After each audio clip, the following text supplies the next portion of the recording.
And my name is The aim of the project is to show that how we can purify the polluted air by using some basic scientific principles like filtration and manual absorption. So, now we will discuss the working of this model. When the polluted air enters to the exhaust fan pushes the polluted air towards the filter. Now you can see the both charged carbon rods. These charged carbon rods trap the dust and solid particles. Next, the air passes through the charged carbon particles. These charged carbon particles absorb the harmful gases like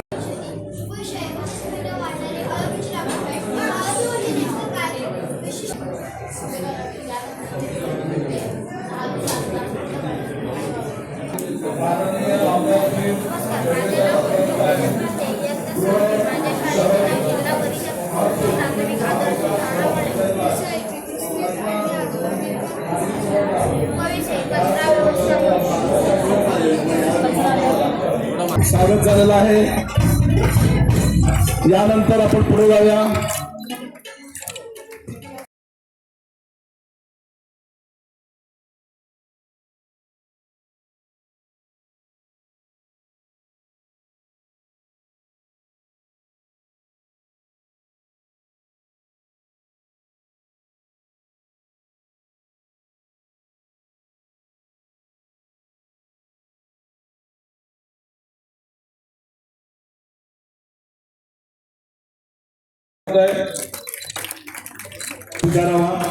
आणि पुढचे सत्कार दापोली तालुक्यातील आज पार पडत असलेल्या या 53व्या तालुका विज्ञान प्रदर्शनाच्या निमित्ताने इथे उपस्थित सन्माननीय गुजरातीजी, ह्या संस्थेचे सर्व अधिकारी, सर्व पदाधिकारी, माझ्यासोबत उपस्थित माझे सर्व शिववासुंदे सर्व सहकारी, आपल्या तालुक्याचे शिक्षणाधिकारी, पंचायत समिती सर्व शिक्षक वर्ग, विशेषतः ज्या विद्यार्थ्यांचा गुणगौरव करण्यासाठी ज्या विद्यार्थ्यांनी मेहनत घेऊन आज या विज्ञान प्रदर्शनामध्ये सहभाग घेतला आहे ते सर्व विद्यार्थी वर्ग। खरं तर सर्वप्रथम उशिराने आल्याबद्दल दिलगिरी व्यक्त करतो, परंतु अनेक कार्यक्रम होते। सकाळी खेड तालुक्याच्या विज्ञान प्रदर्शनाचं उद्घाटन करून आलो आहे आणि आता दापोली तालुक्याच्या आहे आणि मध्यंतरी दत्त जयंती असल्यामुळे जवळपास 17 की 18 आज माझे कार्यक्रम आहेत, ते करून मी मुंबईत देखील जाणार आहे, म्हणून मी अधिक वेळ देखील घेत नाही। परंतु आज खरं तर ह्या संस्थेमध्ये यायची माझी ही पहिलीच वेळ आहे, परंतु आज इथे एकत्र आलो आहे ते आपण विज्ञान प्रदर्शनाच्या निमित्ताने एकत्र आलो आहे आणि ह्या निमित्ताने विद्यार्थ्यांमधली देखील विचारांची देवाणघेवाण नक्कीच होते। मी कुठल्या विषयावरती माझं मॉडेल तयार केलं आहे आणि माझ्या बाजूच्याने कुठलं मॉडेल तयार केलं आहे ह्याकडे देखील जेव्हा विद्यार्थ्यांचं लक्ष जातं तर मी कुठे कमी पडलोय किंवा त्याने कुठे जास्त कुठला विषय हाती घेतलाय, सगळ्या विचारांची देखील देवाणघेवाण होते आणि मला वाटतं त्यासाठी असे प्रदर्शनी हे अतिशय महत्त्वाचे आहे। आज विज्ञानाबद्दल अनेक गोष्टी बोलण्यासारख्या आहेत, परंतु एक अँगल आपण नेहमी एक विसरतो किंवा एक दृष्टिकोन आपण नेहमी विसरतो। आपण विज्ञान म्हणजे आपण भविष्य, विज्ञान म्हणजे फ्युचर असा आपण विचार करतो नेहमी, परंतु एकच फक्त उदाहरण देईन।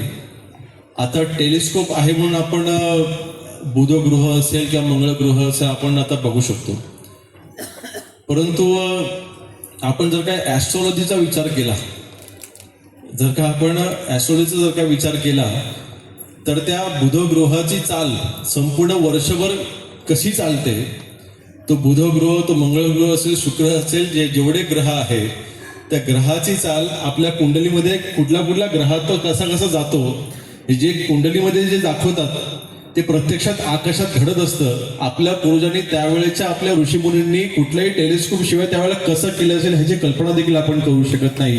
इतकं महान आपलं भारतशास्त्र आहे. मला वाटतं हा दृष्टिकोन आपण आपल्या विद्यार्थ्यांना सांगितला पाहिजे.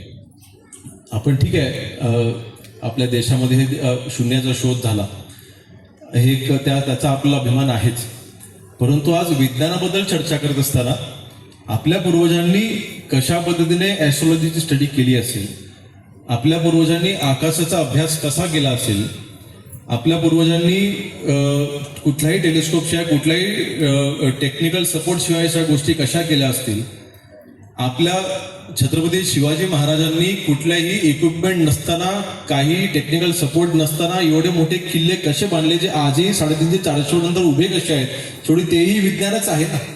म्हणून वाटतं ह्या प्रत्येक आपल्या भारताच्या महाराष्ट्राच्या लहान लहान गोष्टींमध्ये इतिहासामध्ये विज्ञान दडलेलं आहे. ते विज्ञानाचा अँगल देखील आपल्या विद्यार्थ्यांना आपण सांगितलं पाहिजे. होय, आधुनिकीकरण महत्वाचं आहे. ते किती महत्वाचं आहे ह्याची खरं तर आज जाणीव जेव्हा गृहराज्य मंत्रीपद आल्यानंतर मला देखील त्याची थोडी जाणीव अजून झाली. कल्पना होती, कारण शेवटी आज नाही म्हटलं तरी थोडंफार टेक्निकल गोष्टी मला देखील आवडतात. जरी इंजिनियर नसलो तरी सुद्धा सॉफ्टवेअर हार्डवेअर या गोष्टी थोडंफार बेसिक तरी मला कळतात. आणि आज AI चा वापर हा जो तंत्रज्ञानामध्ये होतोय, म्हणजे आज आपण आपल्या गृह विभागामध्ये आपण फेशियल रेकग्निशन कॅमेराज वापरतो. म्हणजे काय, आता आपण CCTV कॅमेरेज नेहमीच सगळी मागणी करतात की CCTV कॅमेरेज लावले पाहिजे, त्याच्याने सिक्युरिटीला मदत होते. परंतु आता आपल्याकडे असे कॅमेरेज आलेत की जे कॅमेरे समजा एखाद्या कॅमेऱ्याच्या समोर एखादा गुन्हेगार प्रवृत्तीचा कुठला एखादाही माणूस आला, म्हणजे समजा एखाद्या वरती चोरीचा गुन्हा असेल आणि तो त्या कॅमेऱ्यासमोर आला की जवळपास 30 ते 1 मिनिटाच्या आतमध्ये आपल्याला त्याचं अलर्ट मिळतं आणि ह्या लोकेशनला, ह्या कॅमेऱ्याच्या समोर हा तिथे गुंड तिथे किंवा चोर तिथे उभा आहे ही त्या लगेच आपल्या अलर्ट देखील येते. इतकं फास्ट आता आपली टेक्नॉलॉजी झालेली आहे आणि हे आपण ह्याचा वापर करतोय, ह्या टेक्नॉलॉजीचा आपण वापर करतोय. मला वाटतं AIच्या माध्यमातून आपण आता अनेक सायबर फ्रॉड होताना आपण पाहतो. म्हणजे एखादा तुमच्या फोनवरती साधा व्हॉट्सअपवरती एक लिंक आली आणि त्या लिंक तुम्ही समजा ती उघडली की तुमचं 1.5 मिनिटामध्ये तुमचं अख्खं बँक बॅलन्स रिकामं होतं. इतकं पुढे ही आता टेक्नॉलॉजी गेली आहे, पण चॅलेंजेस वाढणार आहेत.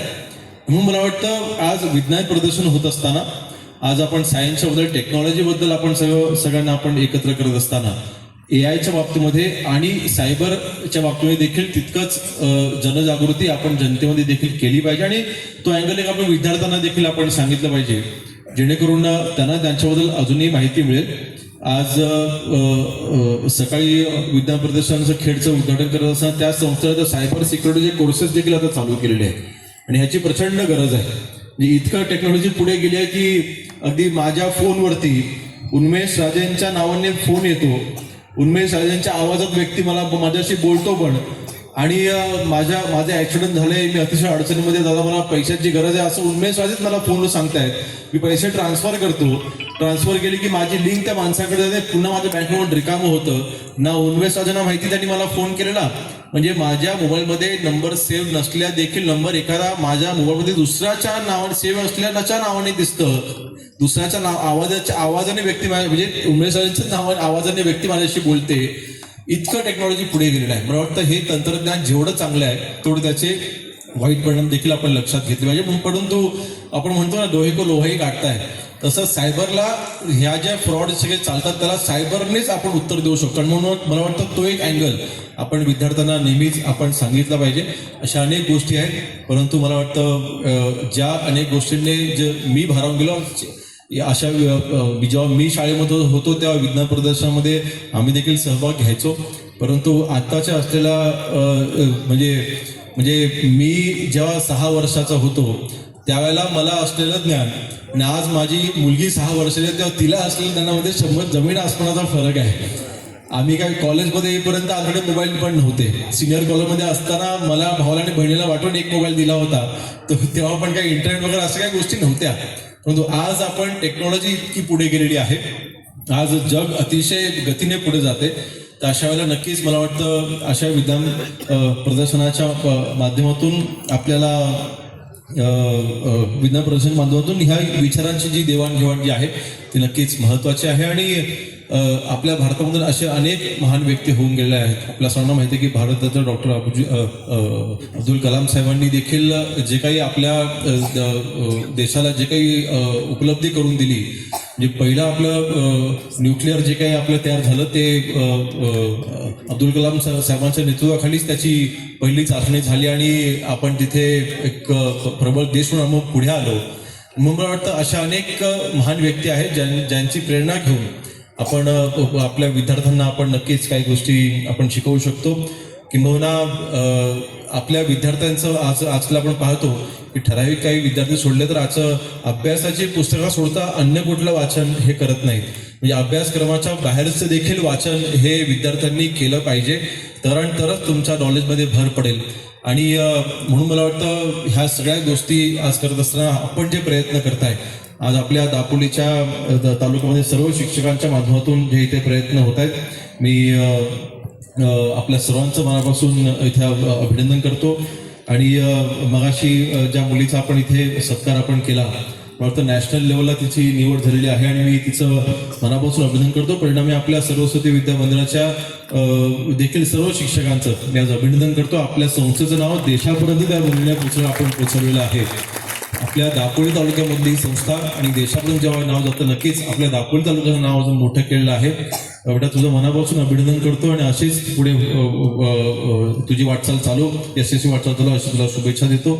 आणि अधिक वेळ घेत नाही, या विधान प्रदर्शनाच्या निमित्ताने आज पुन्हा एकदा मला सगळ्याच काही मला प्रदर्शनी पाहता आलेली नाही आहे, परंतु जे चांगले मॉडेल असतील त्याचे मला व्हिडिओज वगैरे तयार करून मला पाठवा.